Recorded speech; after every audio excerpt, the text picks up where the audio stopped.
സംസ്ഥാനത്തെ സാമൂഹ്യ സുരക്ഷാ പെൻഷനുകൾ, ക്ഷേമനിധി പെൻഷനുകൾ, കേന്ദ്ര സഹായം കൂടി ചേർത്ത് പെൻഷൻ തുക സ്വീകരിക്കുന്ന 8 ലക്ഷത്തോളം വരുന്ന ആളുകൾ എന്നിവർക്കുള്ള ഈ വർഷത്തെ രണ്ടാമത്തെ സാമൂഹ്യ സുരക്ഷാ പെൻഷൻ തുകയുടെ വിതരണം കഴിഞ്ഞ ദിവസമായിരുന്നു ധനമന്ത്രി കെ എൻ ബാലഗോപാൽ പ്രഖ്യാപിച്ചത്.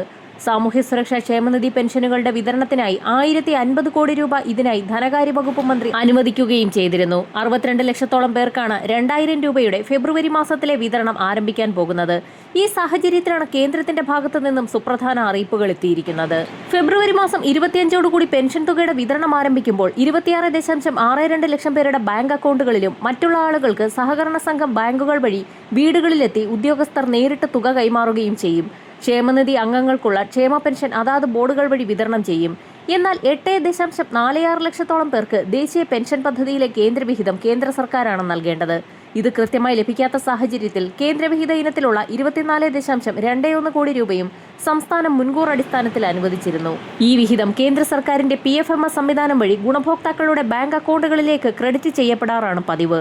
എന്നാൽ ഈ സാഹചര്യത്തിലാണ് കേന്ദ്രത്തിന്റെ ഭാഗത്തു നിന്നും പെൻഷൻ ഗുണഭോക്താക്കൾക്ക് ഞെട്ടിക്കുന്ന അറിയിപ്പ് പുറത്തു വന്നിരിക്കുന്നത്. സാമൂഹ്യ സുരക്ഷാ പെൻഷനുകളുടെ സാമ്പത്തിക ഉത്തരവാദിത്വം പൂർണ്ണമായും സംസ്ഥാനങ്ങളുടെ ചുമലിലിട്ട് മോദി സർക്കാർ രംഗത്തെത്തി.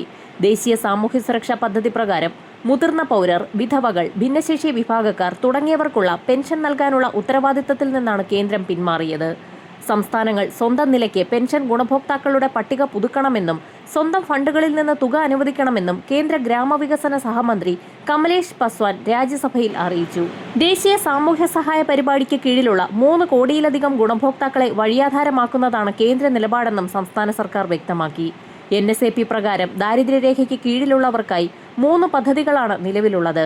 60 വയസ്സ് മുതൽ 79 വയസ്സ് വരെയുള്ളവർക്ക് 200 രൂപ, പ്രായപൂർത്തിയായ ഭിന്നശേഷി വിഭാഗക്കാർക്ക് 300 രൂപ, 40 വയസ്സിന് മുകളിലുള്ള വിധവകൾക്ക് 300 രൂപ എന്നിങ്ങനെയാണ് ഈ പദ്ധതികളനുസരിച്ചുള്ള പ്രതിമാസ പെൻഷനുകൾ. ഇവയിൽ 80 വയസ്സിന് മുകളിലുള്ള ഗുണഭോക്താക്കൾക്ക് 500 രൂപയാണ് പെൻഷൻ ലഭിക്കുക. നിലവിൽ 2007-2012 തയ്യാറാക്കിയ ഗുണഭോക്താക്കളുടെ പട്ടിക അനുസരിച്ചാണ് പെൻഷൻ വിതരണം ചെയ്തുകൊണ്ടിരിക്കുന്നത്. കാലാനുസൃതമായി പട്ടിക പുതുക്കാനോ അർഹരായവരെ പുതിയതായി ഉൾപ്പെടുത്താനോ പെൻഷൻ തുക വർദ്ധിപ്പിക്കാനോ കേന്ദ്ര സർക്കാർ തയ്യാറായിട്ടില്ല. ഈ ഉത്തരവാദിത്തങ്ങളെല്ലാം സംസ്ഥാനങ്ങളുടെ ബാധ്യതയാക്കി കേന്ദ്രം കൈകഴുകുകയാണെന്ന് വ്യക്തമാക്കുന്നതാണ് രാഘവ് ചന്ദ്ര MPയുടെ ചോദ്യത്തിനുള്ള മന്ത്രി കമലേഷ് പസ്വാന്റെ മറുപടിയെന്നും സംസ്ഥാന സർക്കാർ വ്യക്തമാക്കി. NSAPയിൽ കൂടുതൽ പേർക്ക് പെൻഷനുകൾ ലഭിക്കേണ്ടതാണെന്നും സംസ്ഥാനങ്ങൾക്ക് സ്വന്തം ഫണ്ടുകളിൽ നിന്നും സഹായങ്ങൾ അനുവദിക്കാമെന്നുമാണ് മന്ത്രിയുടെ മറുപടി. 2014 കേന്ദ്ര സർക്കാർ അധികാരത്തിലെത്തിയ ശേഷം കേന്ദ്രവിഹിതത്തിൽ 1 രൂപ പോലും പെൻഷൻ തുകയിൽ വർധനവ് വരുത്തിയിട്ടില്ല എന്നും സംസ്ഥാന സർക്കാർ വ്യക്തമാക്കി. കേന്ദ്രവിഹിതം നൽകുന്നതിനുള്ള തുക കേന്ദ്ര സർക്കാർ അനുവദിക്കാത്ത സാഹചര്യത്തിൽ ഇനി മുതൽ പെൻഷൻ തുക വിതരണം ചെയ്യുമ്പോൾ സംസ്ഥാന വിഹിതം മാത്രമാവും ഒരുപക്ഷെ ഗുണഭോക്താക്കൾക്ക് എത്തിച്ചേരുക. 200 മുതൽ 1000 രൂപ വരെയുള്ള കേന്ദ്രവിഹിതത്തിൽ 7 ലക്ഷത്തോളം വരുന്ന NSAP വിഭാഗത്തിൽപ്പെടുന്ന പെൻഷൻ ഗുണഭോക്താക്കൾക്ക് ഇനി മുതൽ കുറവ് വന്നേക്കും. സാമൂഹിക ഉത്തരവാദിത്തത്തിൽ നിന്നും കേന്ദ്ര സർക്കാർ പൂർണ്ണമായും പിന്മാറുന്നത് നിരാശാജനകമാണെന്ന് സാമൂഹ്യ സംഘടനകളും മനുഷ്യാവകാശ പ്രവർത്തകരും വ്യക്തമാക്കി.